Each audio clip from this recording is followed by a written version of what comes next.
Mind the problem করছে Excuse me, sir. This is the last time I'm warning you. I will not listen to this. আচরণ বিধি লঙ্ঘন করলে যে না আমাদের সব জায়গায় হচ্ছে তো। সব জায়গায় সব হচ্ছে। জায়গায় হচ্ছে সব জায়গায় হচ্ছে। সব জায়গায় হচ্ছে। আপনি পারলে থামাই দেন। আজকে আমি ভদ্রতা করে থামাই দেন। Next time যদি আপনাদেরকে বুড়া আঙ্গুল দেখে আপনারা কিছু করতে পারেন না। এইরকম দেখায় আপনাদের। খোঁজ নেন। প্রশাসনে বসে আছেন, খোঁজ নেন।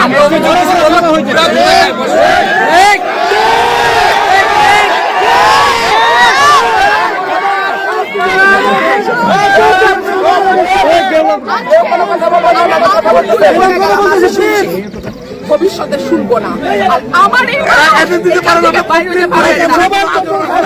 আমি যদি না বলি এখান থেকে বাইরে যেতে পারবেন না স্যার, মাথায় রাখেন। শেখ হাসিনার সময় আপনারা যাদের কথা এখন চলতেছেন তারা কানে ধরে খাটের নিচে থাকতো স্যার। আমি রুমিন ফারহানা, কোনো দল লাগে না আমার।